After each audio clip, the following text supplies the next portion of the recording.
France Info, 11h33, comme chaque mardi, la chronique européenne avec François Bedonnay, bien sûr, aujourd'hui. Bonjour François. Bonjour Jamel. Vous nous emmenez en Slovaquie aujourd'hui, pourquoi? Absolument, en fait, on va en Slovaquie parce que le week-end dernier, samedi dernier précisément, a été élue là-bas une femme présidente de Slovaquie. Alors d'abord, c'est la première fois qu'une femme est élue présidente de ce pays. Elle s'appelle Zuzana Čaputová et elle a plusieurs caractéristiques. Et la première d'entre elles, c'est que c'est une femme qui est pro-européenne.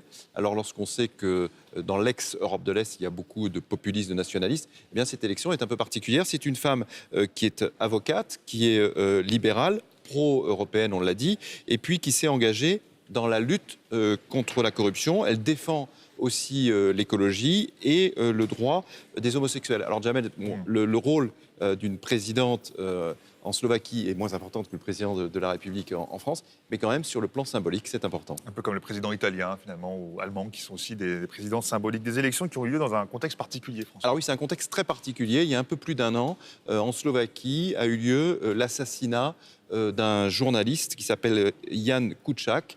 Ce journaliste a été assassiné avec sa compagne dans la rue. C'était un assassinat par balle. Et en fait, il travaillait sur les liens entre le parti au pouvoir en Slovaquie et la mafia italienne en particulier. Et vraisemblablement, il a été assassiné parce qu'il travaillait sur ces liens-là.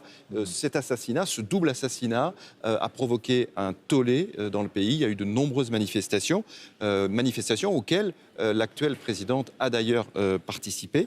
Et elle a fait partie donc de ceux qui sont descendus dans la rue. Il y a 5 personnes qui ont été mises en examen. Et donc c'est dans ce contexte très particulier qu'elle a été élue un an après, un contexte de rejet de la corruption et aussi de soutien de la liberté de la presse. Avec ces élections présidentielles, cette élection justement qui nous surprend, il faut le dire, en ex-Europe de l'Est, et ces manifestations également après l'assassinat de ce journaliste, est-ce que ça veut dire que les nationalistes ne seront pas forcément gagnants en ex-Europe de l'Est, comme on ne cesse de l'annoncer?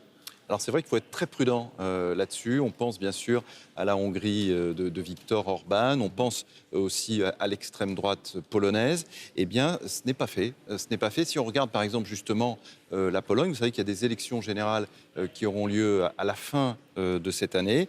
Et le PiS, qui est le parti droit et justice, n'est pas donné complètement gagnant. Les choses ne sont pas faites. De la même façon pour les européennes, là qui arrivent au mois de mai, il y a une coalition de petits partis qui a été mise en place en Pologne, une coalition qui est pour l'Europe, et cette coalition est donnée en tête aux prochaines élections européennes. Donc là encore, prudence, l'ex-Europe de l'Est ne vote pas forcément nationaliste et populiste. Alors plus largement, à moins de 2 mois des élections européennes, quelles sont les préoccupations des électeurs sur le continent? Alors ça c'est intéressant parce qu'on s'imagine que l'immigration et la peur de l'immigration est la préoccupation principale de tous les Européens.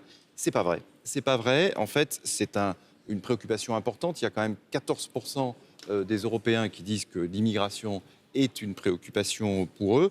C'est un sondage qui a été fait par l'Institut britannique YouGov, mais vous avez également le chômage, la corruption, la santé.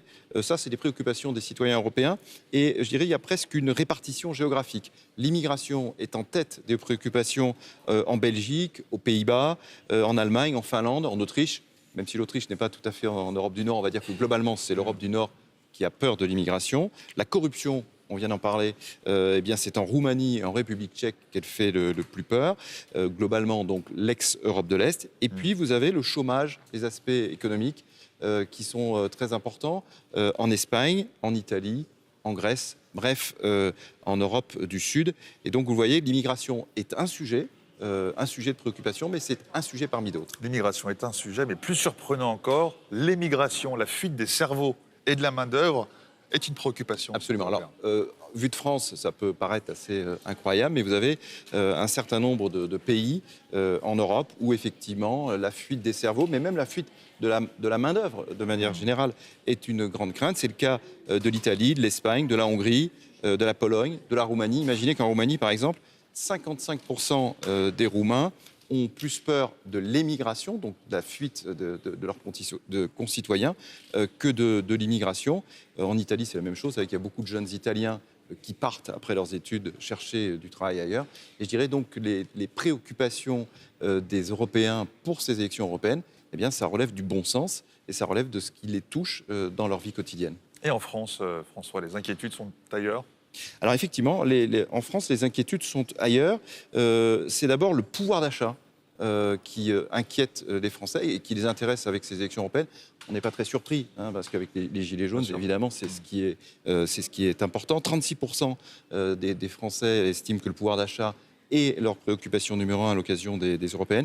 Et puis on reste aussi dans le domaine économique, toujours en France. La deuxième préoccupation, donc loin devant l'immigration, c'est le chômage. Et là encore, c'est un aspect économique qui, encore une fois, n'est pas très surprenant. L'aspect économique domine finalement dans les préoccupations et l'immigration reste loin derrière, c'est ça? Tout à fait, c'est exactement ça. En France, c'est vraiment les aspects économiques. C'est un peu le cas aussi en Espagne et en Italie, même si en Italie, l'immigration est une préoccupation importante.